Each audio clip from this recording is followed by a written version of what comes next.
Este video educativo está dedicado a dos temas del programa. El tema 11, jornada de trabajo, el tema 12, regulación legal del descanso. Y con ello finalizaríamos la unidad tiempo de trabajo prevista en el aula virtual.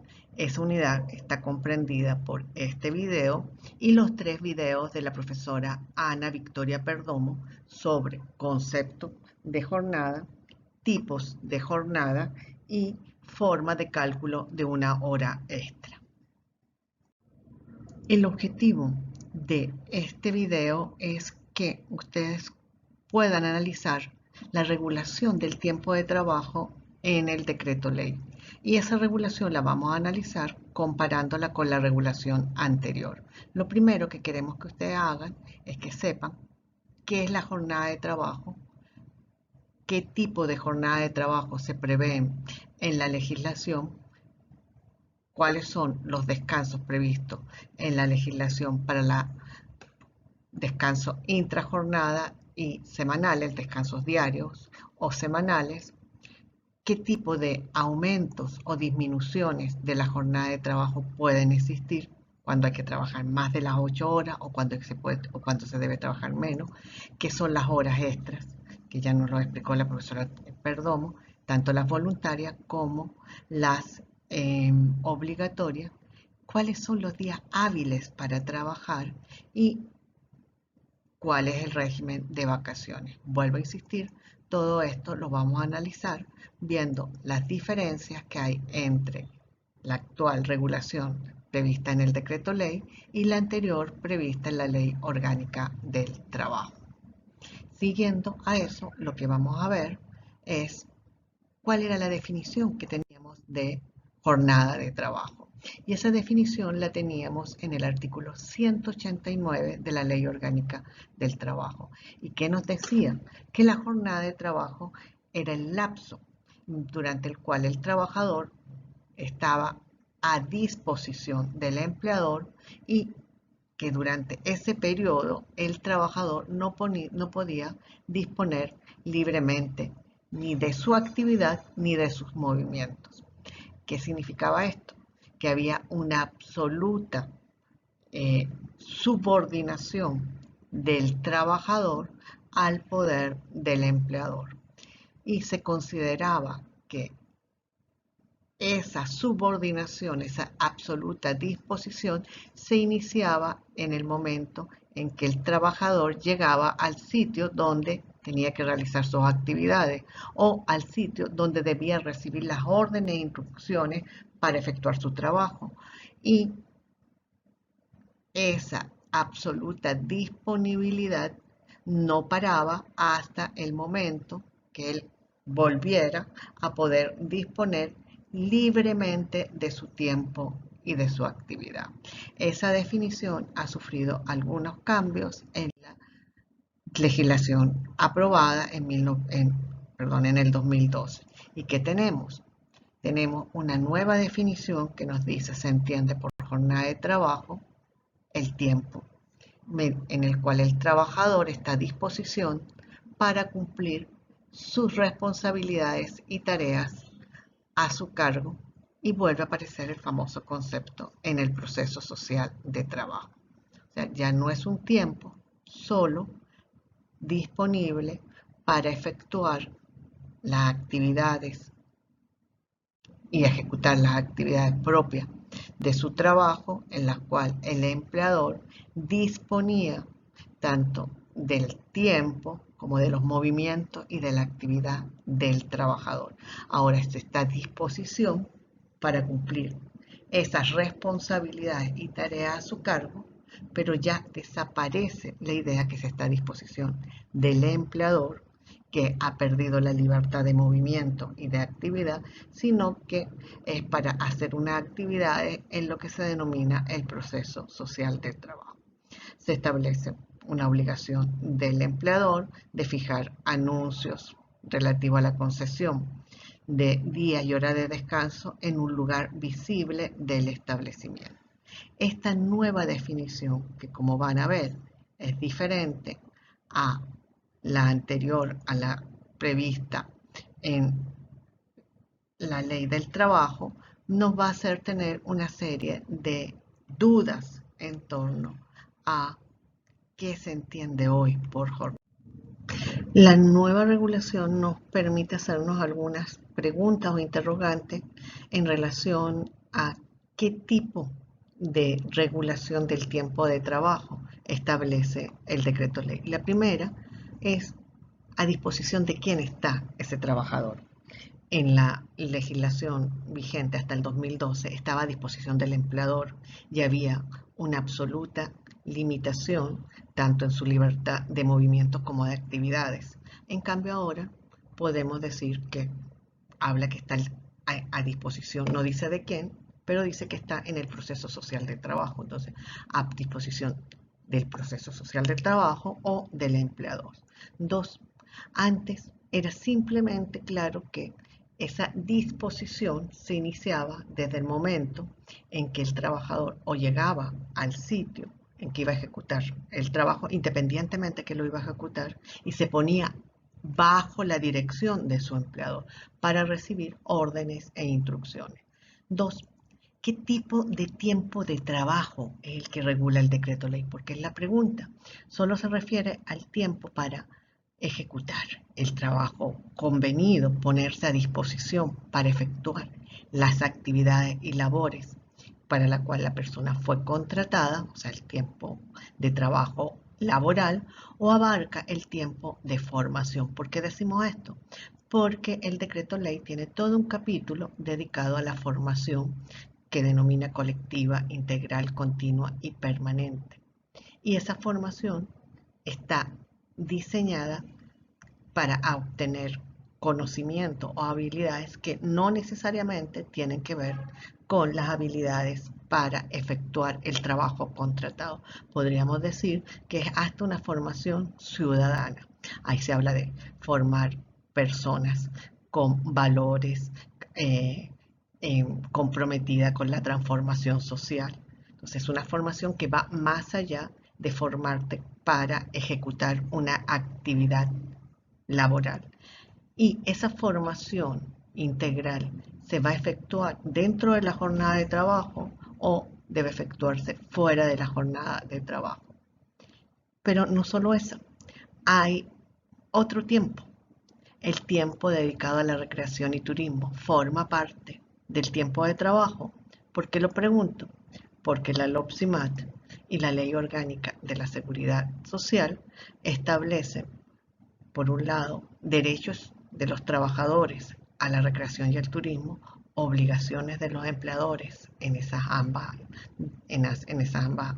áreas, y hay todo un subsistema de la Ley Orgánica de Seguridad Social destinado a la recreación. Por ello, la pregunta básica es si tiempo de trabajo hoy debe estudiarse como manifestación o simplemente expresión de las funciones y tareas que la persona se comprometió en ejecución de su contrato de trabajo. Vuelvo a insistir que hay todo un capítulo dedicado a la formación colectiva y al proceso social del trabajo que ustedes lo pueden ver en los artículos 295, 296, 297 y 298 del decreto ley. Y vamos a leer alguno de ellos. Vamos a leer el 295. ¿Qué nos dice el 295? La formación colectiva, integral, continua, permanente de los trabajadores y trabajadoras constituye la esencia del proceso social de trabajo, en tanto que desarrolla el potencial creativo de cada trabajador, formándolo en, por y para el trabajo social liberador con base a valores éticos de tolerancia, justicia, solidaridad, paz, respeto de los derechos humanos. La formación prevista acá no tiene que ver con desarrollar habilidades para ejercer una actividad productiva. Y esas preguntas que nos estamos haciendo tienen que ver cómo va a ser regulada después la jornada y el tiempo de trabajo en el decreto. porque a pesar de que hay esta intención de incluir un tiempo más allá del tiempo laboral, en la práctica se sigue regulando solo el tiempo contratado para la ejecución del trabajo que el trabajador, valga la redundancia, se comprometió a realizar en su contrato de trabajo. Pero hay varias diferencias entre la regulación actual y la anterior que es importante manejar para darnos cuenta cuál es eh, el real impacto de todas estas normas que nos hablan de un tiempo para la formación, para la recreación, para el turismo y para desarrollar un ser humano formado de manera integral.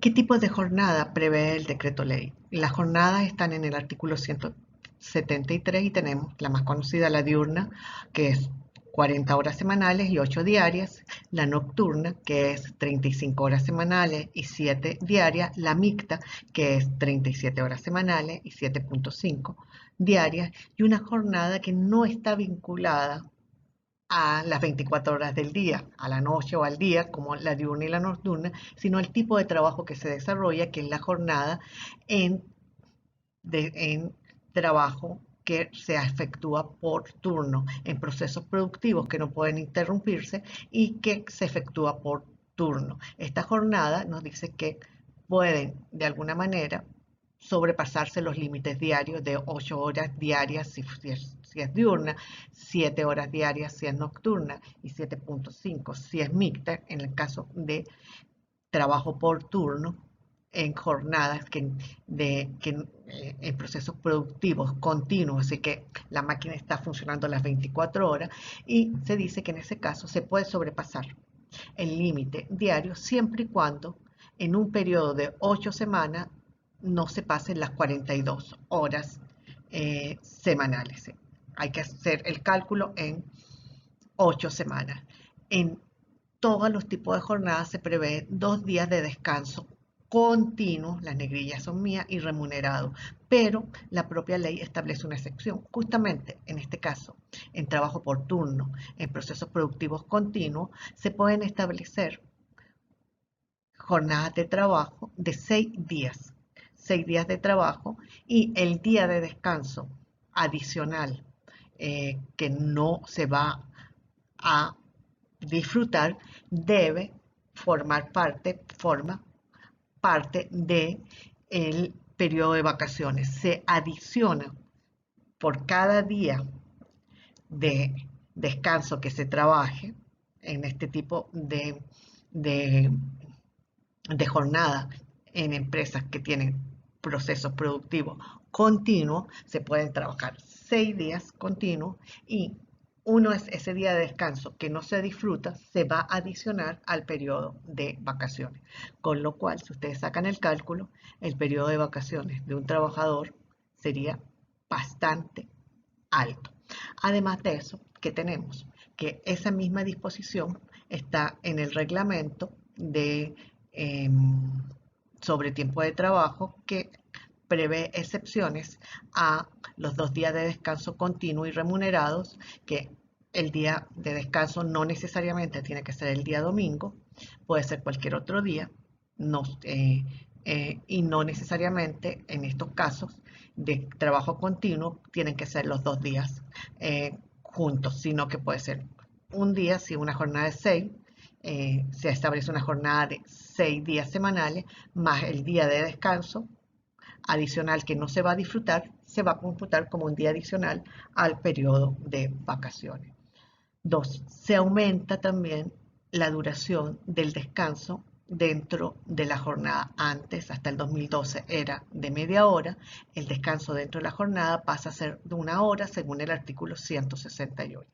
Y había posibilidades antes de hacer acuerdos individuales entre empleador y trabajador para aumentar la duración de la jornada diaria. Esos acuerdos en la ley se eliminan, solo pueden ser concertados para aumentar la duración diaria de la jornada con el sindicato, pero vuelve a aparecer la posibilidad de acuerdos individuales en el reglamento, en el artículo 6 y en el artículo 8, pero con la, con la limitación que en un periodo de 8 semanas tienen que en promedio haberse trabajado 40 horas semanales. El decreto ley prevé excepciones a los límites diarios de la jornada de trabajo y esas excepciones tienen que ver con lo que establecido en el artículo 175 del decreto ley. Y nosotros decimos que esas excepciones no permiten flexibilidad en el tiempo de trabajo. ¿Se acuerdan que varias veces hemos hablado de la flexibilidad como las potestades unilaterales que tiene el empleador para distribuir tanto el tiempo de trabajo como el tipo de actividad del trabajador y que el derecho del trabajo siempre tiende a limitar esas posibilidades? Bueno, en el artículo 175 nos dice que no van a estar sometidos a los límites de la jornada de trabajo los trabajadores de dirección, los de vigilancia, los que realizan labores solo de presencia o discontinua, y también pueden establecerse horarios mayores a través de acuerdos por la convención colectiva. Pero, el propio artículo dice que esos límites a la jornada no pueden, en esos casos, esas excepciones no pueden significar jornadas superiores, dice el artículo 175, a 11 horas y que en un periodo de 8 semanas debe volverse al límite máximo establecido para la jornada ordinaria. Acá está referida a la jornada de 40 horas ordinaria diurna, pero ese mismo límite se debe aplicar a la jornada nocturna de 35 horas y a la jornada mixta de 37 horas. Entonces, por eso decimos que las potestades del empleador han quedado muy reducidas, justamente porque en 8 semanas deben compensarse, aunque la norma solo refiera a la jornada ordinaria diurna, se aplica también para la jornada mixta y nocturna. Estos límites sí han recibido algunas atenuaciones en el reglamento, porque en el reglamento, en el artículo 6 y en el artículo 7, prevé, en el caso del artículo 6, en jornada de trabajo, en actividades sometidas a oscilaciones temporales, que sean de carácter temporal, trabajos temporal, típico ejemplo, la agricultura, pueden haber jornadas hasta de 10 horas diarias. Y en trabajo continuo, la norma del reglamento va más allá de la ley y permite jornadas de hasta 12 horas diarias, siempre y cuando en 8 semanas se compensa. En el trabajo, acuérdense que el trabajo continuo no se aplica el límite de las 40 horas en la jornada diurna, sino pueden haber jornadas hasta 42 y los 2 días de descanso continuo pueden ser reducidos a un día de descanso continuo, a un día de descanso, a jornada de trabajo, a jornadas de trabajo de 6 días semanales con un día, y el día adicional de descanso se adiciona al periodo de vacaciones, con lo cual podemos tener, si vamos a tener 6 días de trabajo semanal, un periodo de vacación bastante largo en caso de trabajadores sometidos a procesos de trabajo por turnos, porque el proceso productivo, la máquina, no se pueda parar. ¿Qué tenemos más? Tenemos una regulación específica de los regímenes especiales, que mientras no hay una ley, y en este momento se está discutiendo unos proyectos de ley sobre los regímenes especiales en la Asamblea Nacional, o a través de la negociación colectiva podrían establecerse excepciones a los límites máximos diarios y semanales. Y mientras eso no exista, el régimen general de 8 horas para jornada diurna, 7 horas para jornada nocturna y 7.5 para jornada mixta, se le aplica a los regímenes generales especiales. ¿A cuáles? Al trabajo rural, al trabajo doméstico hasta que se aplique, hasta que se dicte una ley especial, y las normas nos dicen dos cosas bien especiales, que eso podrá ser modificado por una ley especial, podría aumentarse en caso del trabajo doméstico. ¿Cuál es el trabajo doméstico? El trabajo en el hogar, la señora que va a trabajar diariamente a la casa o la señora que vive en la casa para realizar el trabajo doméstico, pero no solo ello. Trabajo doméstico también se considera el chofer personal que tenga una familia, el jardinero que tenga una familia o cualquier personal dedicado a apoyar el trabajo doméstico, que es diferente al trabajo doméstico no remunerado que efectúan fundamentalmente las mamás, por decirlo de alguna manera. Y la primera pregunta, dado que el artículo dice que por una ley especial se podrá generar una jornada diferente, esa ley podría aumentar la jornada como existía hasta el año 2012, que los trabajadores domésticos solo tenían garantizado 11 horas de descanso continuo, por lo cual podrían tener una jornada de 13 horas.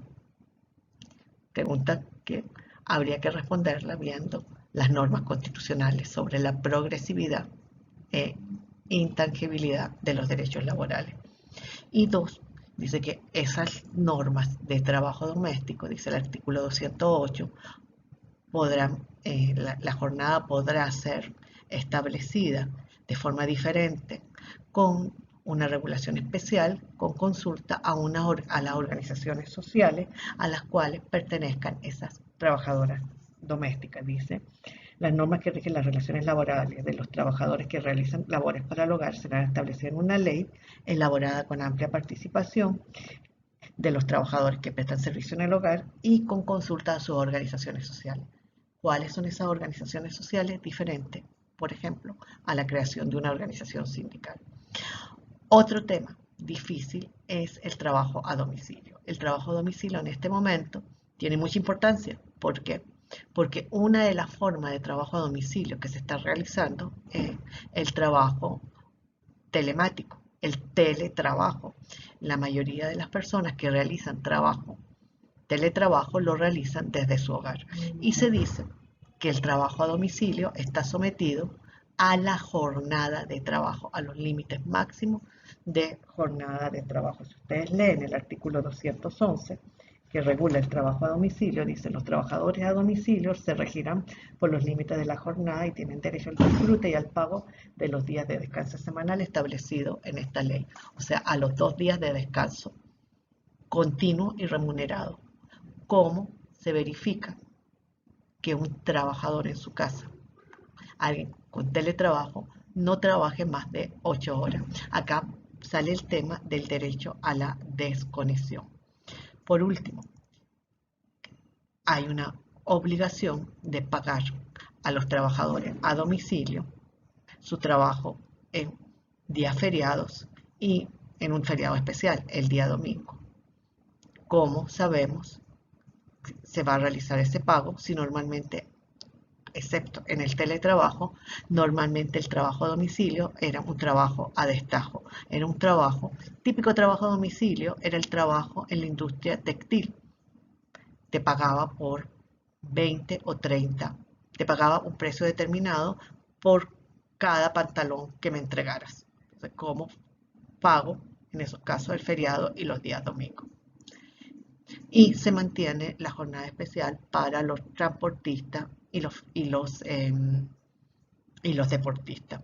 Pero ambas jornadas van a estar sometidas a la posibilidad de una ley en especial, que en este momento discute la Asamblea Nacional. Por último, se aumentan la cantidad de días feriados y de 2 días feriados que antes no existían, que el 24 y el 31 de diciembre aparecen como días feriados. ¿Qué son los días feriados? En los días feriados los tenemos contemplados en el artículo 184 y dice: todos los días del año son hábiles para el trabajo con excepción de los feriados. ¿Cuáles son los feriados? Todos los domingos, el 1 de enero, el lunes y martes de carnaval, el jueves y viernes santo, el 1 de mayo, el 24, 25, el 31 de diciembre, lo señalado en la Ley de Fiestas Nacionales y lo que hayan declarado festivos por el Gobierno Nacional por los estados, por las municipalidades, hasta un límite de 3 por año. Durante los días feriados se suspenden las labores y permanecerán cerradas para el público las entidades de trabajo sin que puedan efectuarse en ellos trabajo de ninguna especie, salvo las excepciones previstas en esta ley, excepciones que vamos a ver con detenimiento en unas láminas siguientes. ¿Qué días se pueden trabajar? En teoría, si uno interpretara literalmente la ley, todos los días son hábiles para trabajar. Los 365 días del año son hábiles para trabajar, excepto los días feriados. ¿Y cuáles son los feriados? Los contemplados, y como ya los vimos, en el 184. ¿Cuál es la regla? En el día feriado no trabaja nadie, ni siquiera el empleador puede trabajar. No se pueden efectuar trabajos de ninguna especie, pero hay actividades exceptuadas cuya interpretación debe ser restrictiva. Solo las actividades que expresamente están exceptuadas. Y esas las vemos en el artículo 185 y en el reglamento que nos va a explicar con mayor detalle cuáles son las por interés público, las por razones técnicas, las eventuales.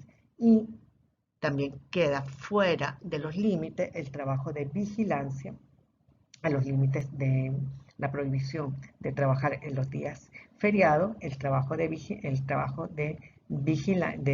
vigilancia. Y también se permite la apertura de los sitios, los abastos, los sitios de venta de víveres sin límite de horario. Quien trabaje el día hábil tiene derecho a un día compensatorio de descanso. O sea, si yo trabajo un día feriado el día domingo, en la semana siguiente tengo derecho a un día remunerado de descanso. En la próxima lámina vamos a ver cuáles son las excepciones a la suspensión del trabajo en los días feriados. ¿Cuál es la regulación en caso que la persona deba trabajar en el día de descanso en los días feriados? La primera cosa, todo trabajo en día feriado genera una remuneración adicional del 50% del valor de ese trabajo establecido para la jornada ordinaria. ¿Dónde dista eso? En el artículo 120 nos dice, cuando un trabajador preste servicio en un día feriado, tendrá derecho al salario correspondiente a ese día, más el que le corresponda por el trabajo realizado, calculado con un recargo del 50% sobre el salario normal, basado en el salario normal. O sea, yo trabajo el domingo, entonces me corresponde el pago del día del trabajo, ese día de trabajo, o no importa que yo gane 10 bolívares por trabajar diariamente, más un recargo del 50%. Ese día no me lo van a pagar a 10, me lo van a pagar a 15. 2. ¿Cuáles son los supuestos que permiten trabajo en día feriado? Esos supuestos están en el reglamento. El primero, en el artículo 17 del reglamento, nos establece las empresas que pueden trabajar por razones de interés público. ¿Cuáles son esas? Las empresas de electricidad, las de telecomunicaciones, las que expenden combustible, los hospitales y todos los centros de atención médica, las farmacias, los establecimientos de alimentos, los hoteles, las telecomunicaciones, el turismo, las actividades de recreación y algunas actividades de servicios públicos esenciales y el transporte público. Pero también tenemos que por razones técnicas se puede trabajar el día feriado. ¿Cuáles son esas? Por ejemplo, petróleo o todas las empresas que tengan procesos de trabajo continuo, por ejemplo, a que usen hornos o calderas que no puedan ser paralizadas esas obras, y las actividades científicas, todo tipo de actividades de tipo continuo, las actividades dedicadas al procesamiento de alimentos, las actividades agrícolas y pecuarias, la industria siderúrgica, las entidades de la industria de papel y todo tipo de actividad que implique trabajo continuo. También tenemos la vigilancia y también tenemos los trabajos de refinación. Y además de eso tenemos la excepción en la cual se denominan por circunstancias eventuales. ¿Cuáles son esos? Los trabajos de reparación y conservación de edificios, la reparación y limpieza de maquinaria y caldera, los trabajos para la seguridad de las construcciones, los trabajos indispensables para la conservación de materias primas, las reparaciones urgentes, los trabajos de siembra o de recolección de granos, los cuidados de animales, todo eso son trabajos que también pueden efectuarse en días feriados. Una situación particular de modificación de la jornada de trabajo no vinculada con el tema de la producción ni con el tema de las jornadas, de los tipos de jornada diaria, ya sea ordinaria o extraordinaria, tiene que ver con la situación de una persona que está sufriendo una situación de violencia. Se refiere a la situación de una trabajadora en situación de violencia que esté sufriendo violencia de género por parte de su pareja. Puede solicitar una reducción o reorganización de su tiempo de trabajo, puede solicitar también ser localizada en un sitio diferente para prestar servicio. Y si se requiere suspensión de la relación de trabajo, en ese caso se requiere una orden del juez de protección. Solo la orden de protección, por la norma, aparece en el momento de la suspensión de la relación de trabajo. Si solo está solicitando y aduce violencia de género para ser movilizada, no se requiere la orden judicial. Bastaría la solicitud de la trabajadora de reorganizar su tiempo de trabajo según la ley orgánica sobre el derecho de las mujeres a una vida libre de violencia. ¿En qué se parece la regulación actual con la prevista hasta el año 2012 en la Ley Orgánica del Trabajo? La primera, las horas extras. Las horas extras continúan de manera similar. ¿En qué sentido? Que hay un máximo de horas extras que se pueden realizar a la semana, que son 10 horas extras semanales y 100 anuales. Es obligación del patrono de efectuar un registro de las horas extras y hay un recargo del 50% sobre el salario convenido para la jornada ordinaria, ya sea esta diurna, mixta o nocturna, por cada hora extra que se efectúe. Y además hay supuestos de horas extras que los vamos a trabajar más adelante, obligatorios, que es otra cosa que se mantiene con mucha similitud y que permitiría estudiar estos temas con libros efectuados para la Ley Orgánica del Trabajo o con la versión de la nueva didáctica anterior a el decreto ley. Acuérdense que yo siempre digo que pueden usar cualquier nueva didáctica. En cambio, en otros temas no, pero acá hay un tratamiento bastante similar, no solo en horas extras, sino también en el régimen de los días hábiles de trabajo y en el tema de la regulación de las vacaciones.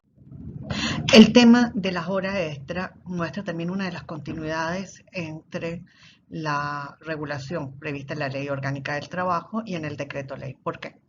Porque en la Constitución del año 99 se estableció que las horas extras eran de carácter voluntario.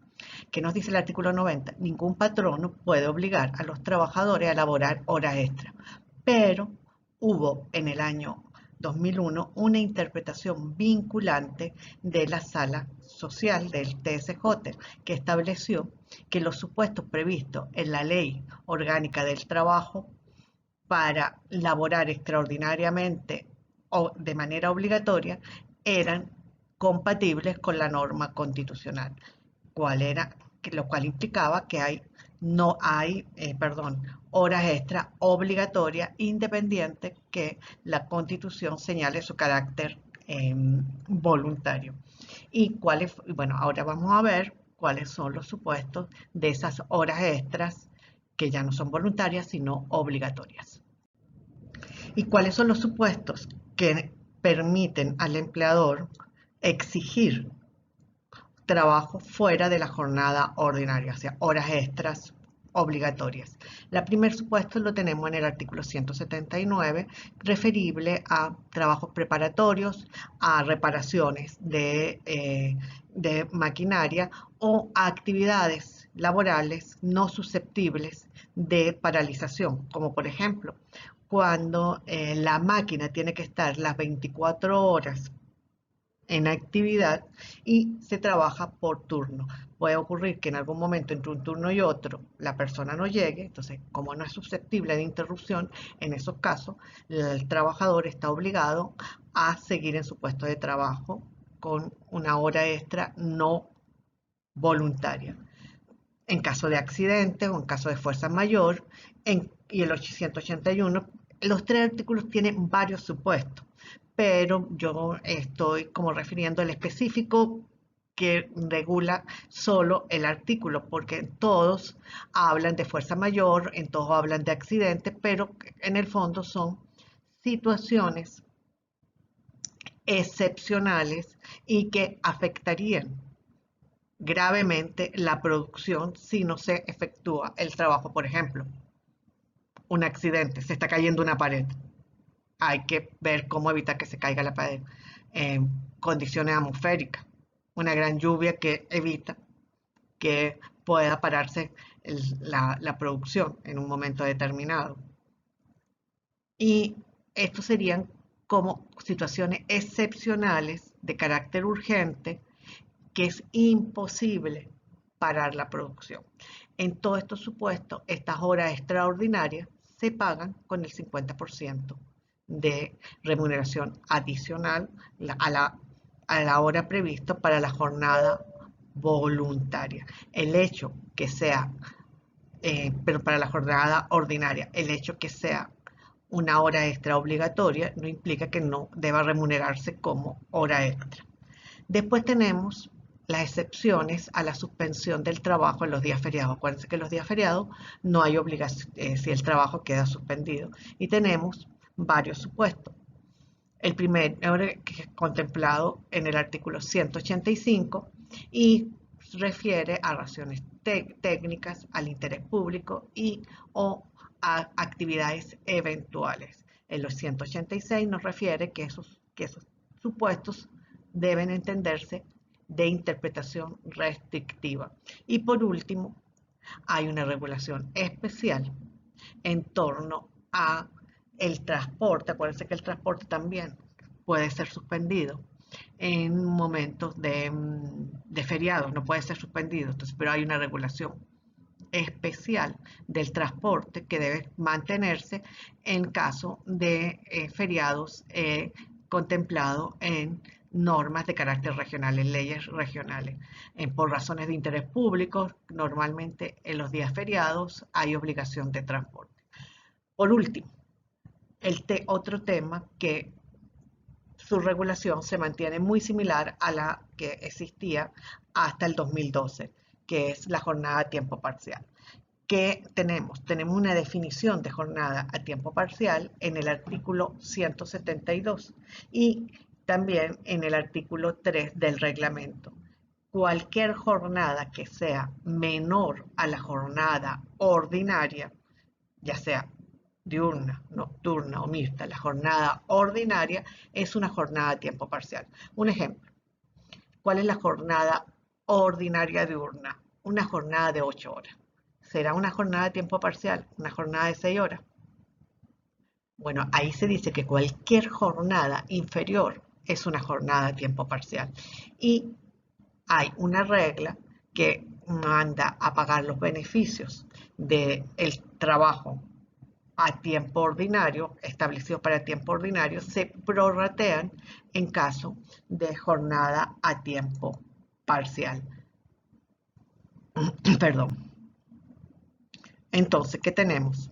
Tenemos, por un lado, excepciones a la voluntariedad de la hora extraordinaria en estos supuestos que son trabajos imposibles por razones técnicas, imposibles de interrupción, trabajos preparatorios, casos de fuerza mayor, excepciones a la suspensión del trabajo en día feriado ya sea por razones técnicas, interés público, porque son trabajos eventuales, y la regulación de la jornada a tiempo parcial. ¿Cómo regula el derecho de vacaciones el decreto ley? Después de un año ininterrumpido de prestación de servicio, todo trabajador tiene derecho a 15 días hábiles remunerados de vacaciones hasta un máximo de 30 días. Pero no solo tienes derecho a tu salario, sino también a una bonificación adicional por las vacaciones. Y es un bono vacacional también de 15 días de remuneraciones calculado salario normal hasta 30 días de salario.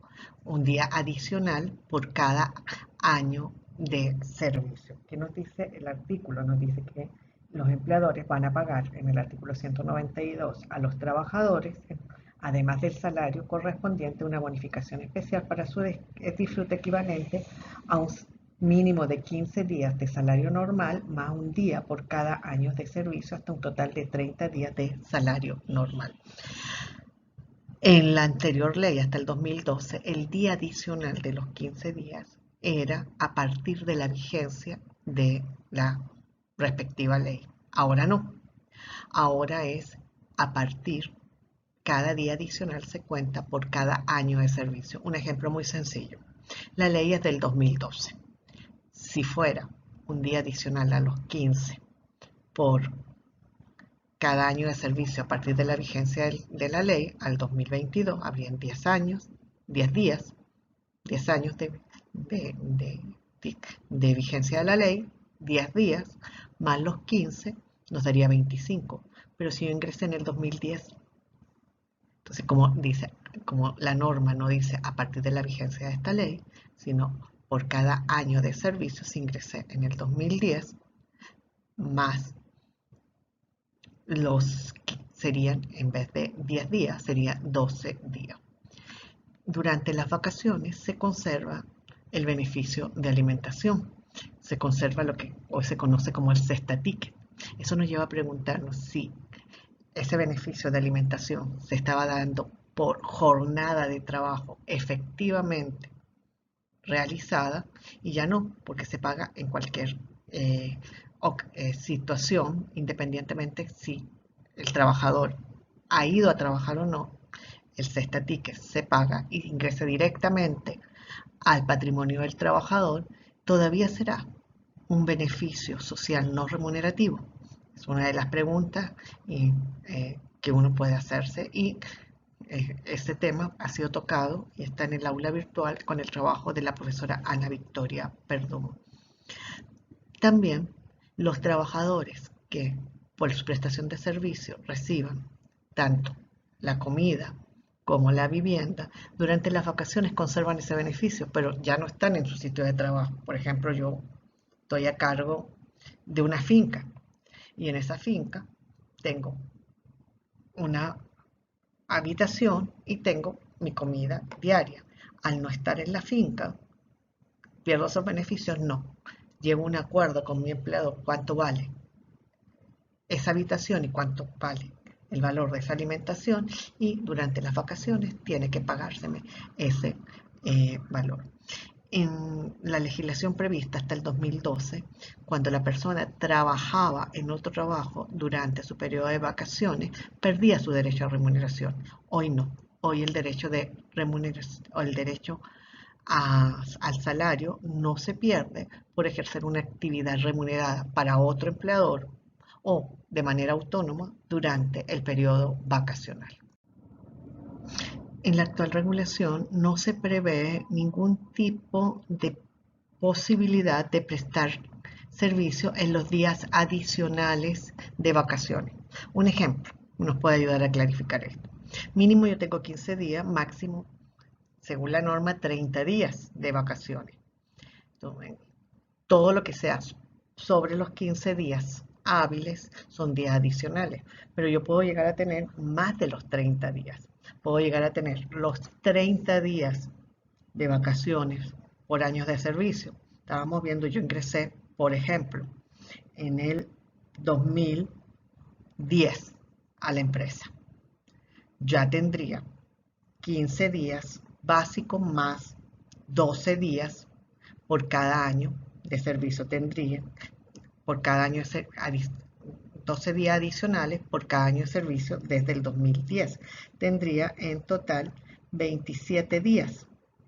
Pero yo trabajo en una empresa de sistema de producción continuo y por turno. Y durante este año he trabajado todos los días, 6 días a la semana. O sea, no tengo los 2 días de descanso continuo remunerado. Uno de esos días de descanso, dice la ley, que tienen que ir a mi periodo vacacional, a mis vacaciones. Eso me daría 48 días adicionales. Entonces yo este año tendría en total de vacaciones 76 días. ¿Te imaginan eso? Bueno, no, yo podría llegar a un acuerdo con mi empleador de en vez de estar 76 días de vacaciones, estar 40 y prestar servicio adicional en eso. No se prevé esa posibilidad en esta ley. 2, durante las vacaciones no se puede despedir al trabajador.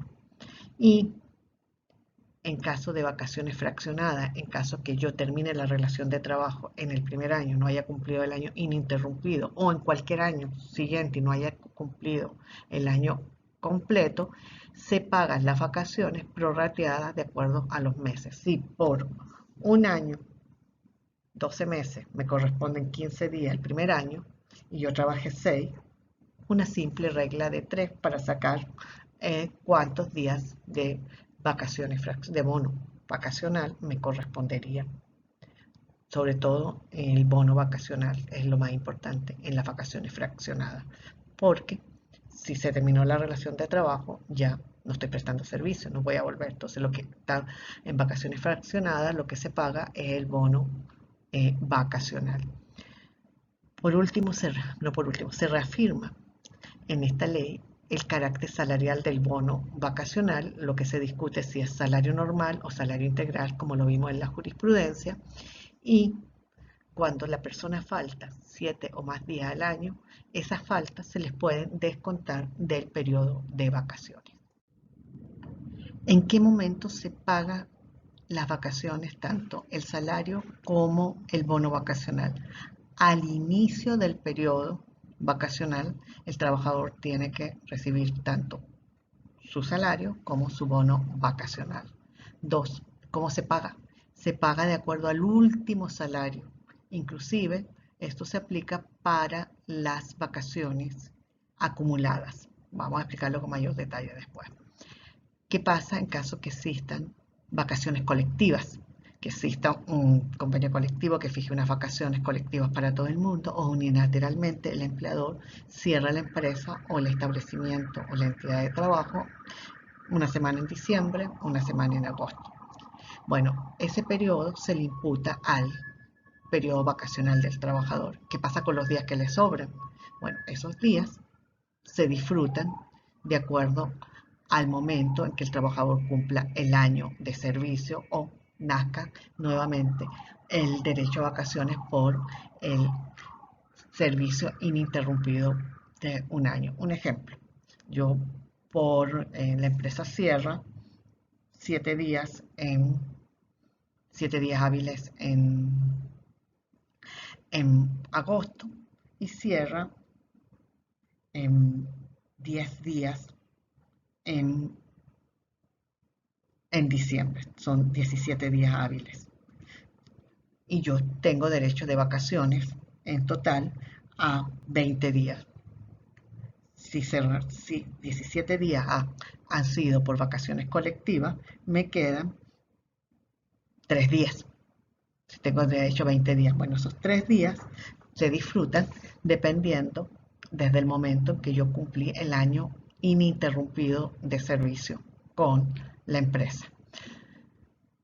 ¿Y cuántas vacaciones puedo acumular? Hasta 2 vacaciones puedo acumular.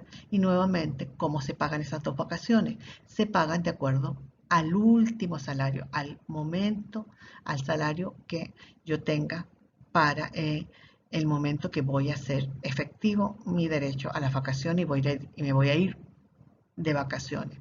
También hay unas normas para compatibilizar en las vacaciones cuando existen dos empleadores. La norma que nos dice que cuando hay dos empleadores, en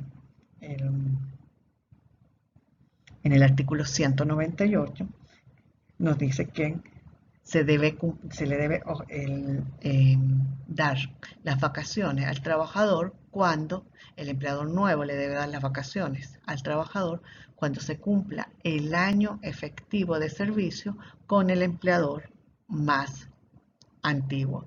Igual, el trabajador puede pedir posponer el disfrute de sus vacaciones en caso de que quiera hacer coincidir su derecho a vacaciones con las vacaciones escolares de sus hijos.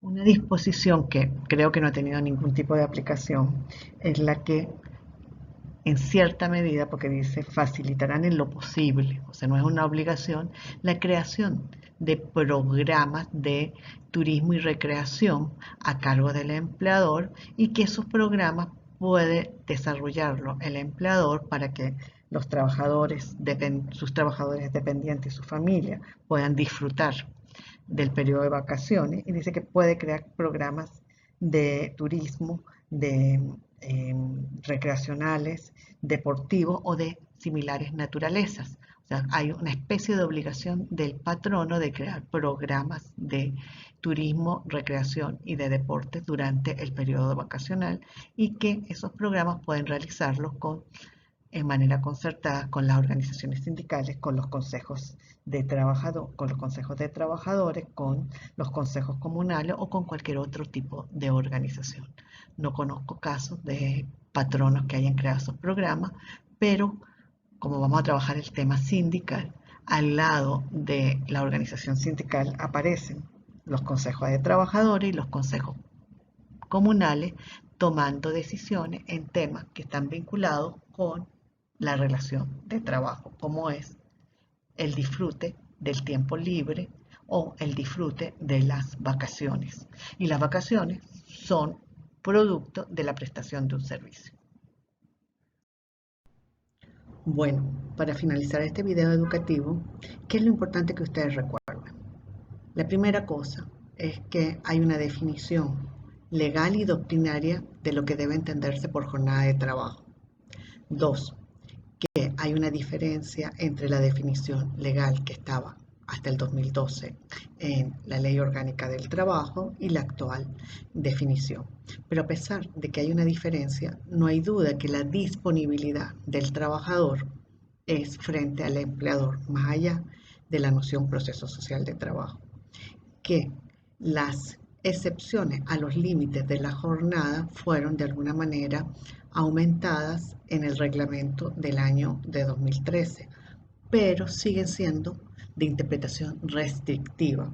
Todas las posibilidades de trabajar un tiempo mayor a la jornada ordinaria diaria, ya sea que la jornada ordinaria sea diurna, nocturna o mixta, debe ser interpretada de manera restrictiva.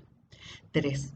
Que hay la obligación legal de dar 2 días de descanso continuo y remunerado, pero también que la propia ley ha establecido excepciones frente a esos días, que las excepciones que permiten trabajar en días feriados, en días de descanso obligatorio, están vinculadas a supuestos de interés público, de razones técnicas y que también deben ser interpretados de manera restrictiva. Por último, que el tema tiempo de trabajo tiene que ser analizado no solo pensando en la jornada de trabajo, sino en esa noción que la profesora Ana Victoria Perdomo maneja en su primer video sobre el concepto de jornada de trabajo, que es la idea de fatiga. La idea de fatiga es la explicación de los descansos dentro de la jornada, los descansos semanales y lo más importante, el descanso anual de vacaciones. Con esto finalizamos el tema tiempo de trabajo.